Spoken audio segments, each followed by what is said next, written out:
ഇന്ന് നാം ധ്യാനിക്കാൻ പോകുന്നത് വാഗ്ദാനത്തിൻ്റെ പേടകമേ എന്ന വിശേഷണത്തെക്കുറിച്ചാണ്. ദൈവം ഇസ്രായേൽ ജനത്തിൻ്റെ ചരിത്രത്തിലേക്ക് ഇറങ്ങി വന്നു. അവരെ അടിമത്തത്തിൽ നിന്ന് മോചിപ്പിച്ച് അവരുമായി ഉടമ്പടി ചെയ്തു. അവരുടെ മധ്യേ കൂടാരത്തിൽ വസിച്ചു. ദൈവ സാന്നിധ്യത്തിൻ്റെ പ്രതീകമായിരുന്നു ഈ പേടകം. ദൈവം എപ്പോഴും അവരോട് കൂടെ ഉണ്ടായിരുന്നു. മോശയുടെ കാലത്ത് പേടകവും ഉടമ്പടിയും ഉണ്ടായി. ഈ പേടകത്തിൻ്റെ സാക്ഷ്യപേടകം, വാഗ്ദാന പേടകം, ഉടമ്പടി പേടകം, കർത്താവിൻ്റെ പേടകം എന്നൊക്കെ പേരുണ്ടായിരുന്നു. ഈ പേടകത്തിൽ കൽപ്പലകളിലെ 2 പ്രമാണരേഖകളും മന്ന ഇട്ടുവെച്ച ഒരു പാത്രവും അഹറോൻ്റെ വടിയും സൂക്ഷിച്ചിരുന്നു. അവരുടെ ദൈവാനുഭവത്തിൻ്റെ ഉറവ ഈ വാഗ്ദാന പേടകമായിരുന്നു. ഈ വാഗ്ദാന പേടകം കൂടെയുള്ളപ്പോഴെല്ലാം അവർ അനുഗ്രഹിക്കപ്പെട്ടുകൊണ്ടിരുന്നു. വാഗ്ദാന പേടകവുമായി 7 ദിവസത്തെ പ്രദക്ഷിണം നടത്തിയപ്പോൾ ജെറിക്കോ കോട്ട നിലംപതിച്ചു. വാഗ്ദാന പേടകവുമായി ജോർദാൻ നദിയെ സ്പർശിച്ചപ്പോൾ അരാബ ഉപ്പുകടലിലേക്ക് ഒഴുകിയ വെള്ളം നിശേഷം വാർന്നുപോയി. ഇസ്രായേൽ ജനം ജോർദാൻ നദി കടന്നു. അതോടൊപ്പം മറ്റൊരു സംഭവം നാം ബൈബിളിൽ കാണുന്നു. ദൈവത്തിൻ്റെ പേടകം അബിനദാബിൻ്റെ വീട്ടിൽ നിന്ന് കാളവണ്ടിയിൽ കയറ്റിക്കൊണ്ടു പോകുമ്പോൾ യാക്കോബിൻ്റെ മെതിക്കളത്തിൽ വെച്ച് കാള വിരണ്ടോടി. ഇതു കണ്ട ഉസാം കൈനീട്ടി ദൈവത്തിൻ്റെ പേടകത്തെ പിടിച്ചു. തൽഫലമായി ദൈവത്തിൻ്റെ കോപം ജ്വലിച്ചു. അനാദരവോടെ പേടകത്തിനു നേരെ കൈനീട്ടിയത് കൊണ്ട് ദൈവം അവനെ കൊന്നുകളഞ്ഞു. ഇപ്രകാരം മന്നയ്ക്ക് പകരം ജീവൻ്റെ അപ്പമായ യേശുവിനെ വാഗ്ദാന പേടകമെന്ന പോലെ വഹിച്ചത് മറിയമാണ്. മറിയമാകുന്ന വാഗ്ദാന പേടകത്തെ അവഹേളിക്കുന്നവർ എത്ര ബുദ്ധിശൂന്യമായാണ് പെരുമാറുന്നത്. ഇന്ന് ഈ വാഗ്ദാന പേടകം ഭൗതികമായി നമ്മുടെ ഇടയിലില്ല.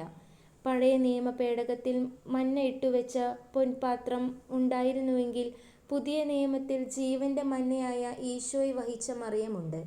പഴയ നിയമത്തിലെ വാഗ്ദാന പേടകം മറിയത്തിൻ്റെ സാദൃശ്യമാണ്. ഭൂമിയിൽ പാപം പെരുകുകയും മനുഷ്യൻ്റെ ദുഷ്ടത വർദ്ധിക്കുകയും ചെയ്തപ്പോൾ ഭൂമുഖത്ത് മനുഷ്യനെ സൃഷ്ടിച്ചതിൽ ദൈവം പരിതപിച്ചു. അവിടുന്ന് മനുഷ്യനെയും സകല ജീവജാലങ്ങളെയും ഭൂമുഖത്ത് നിന്ന് തുടച്ചു മാറ്റുവാൻ തീരുമാനിച്ചു. എന്നാൽ നീതിമാനായ നോഹയെയും കുടുംബത്തെയും രക്ഷിക്കാൻ ദൈവം തീരുമാനിച്ചു. അതിനുവേണ്ടി ഗോഫർ മരം കൊണ്ട് ഒരു പെട്ടകം നിർമ്മിക്കാൻ ദൈവം ആവശ്യപ്പെട്ടു. ദൈവം നോഹയോട് അരുളി ചെയ്തു, ഭൂതലത്തിലെ ഞാനൊരു ജലപ്രളയം വരുത്താൻ പോകുന്നു. ആകാശത്തിന് കീഴെ ജീവശ്വാസമുള്ള എല്ലാ ജഡവും ഞാൻ നശിപ്പിക്കും. ഭൂമുഖത്തുള്ളതെല്ലാം നശിപ്പിക്കും. എന്നാൽ നീയുമായി ഞാൻ എൻ്റെ ഉടമ്പടി ഉറപ്പിക്കും. നീ പെട്ടകത്തിൽ കയറണം. നിന്റെ കൂടെ നിന്റെ ഭാര്യയും പുത്രന്മാരും അവരുടെ ഭാര്യമാരും.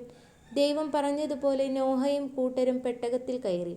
ജലപ്രളയത്താൽ സകല ജീവജാലങ്ങളെയും ഭൂമുഖത്ത് നിന്ന് ദൈവം തുടച്ചു നീക്കിയപ്പോൾ നീതിമാനായ നോഹ വഴി പ്രപഞ്ചത്തെ നിലനിർത്താൻ ദൈവം തീരുമാനിച്ചു.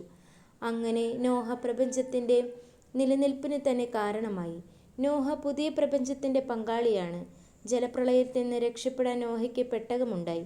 പാപത്തിൻ്റെ പിടിയിൽ നിന്നും മനുഷ്യകുലത്തെ രക്ഷിക്കുവാൻ മനുഷ്യനായി അവതരിച്ച യേശുവിൻ്റെ മുന്നോടിയാണ് ഈ നോഹ. മനുഷ്യകുലത്തിൻ്റെ പാപത്തിൽ നിന്ന് രക്ഷിക്കുവാൻ മനുഷ്യനായി പിറന്ന യേശു മറിയമാകുന്ന പെട്ടകത്തിലൂടെ ലോകത്തിൽ അവതരിച്ചു. അങ്ങനെ പരിശുദ്ധ മറിയം നോഹയുടെ പെട്ടകത്തിൻ്റെയും പ്രതീകമായി. യോഹന്നാൻ ശ്ലീഹ പറയുന്നു, ആദിയിൽ വചനമുണ്ടായിരുന്നു, വചനം ദൈവത്തോടു കൂടെയായിരുന്നു, വചനം ദൈവമായിരുന്നു, അവൻ ആദിയിൽ ദൈവത്തോടു കൂടെയായിരുന്നു. വചനം തന്നെയായ ദൈവത്തെ ഉള്ളിൽ വഹിച്ചതിനാൽ മറിയത്തെ വാഗ്ദാന പേടകം എന്ന് വിശേഷിപ്പിക്കുന്നു.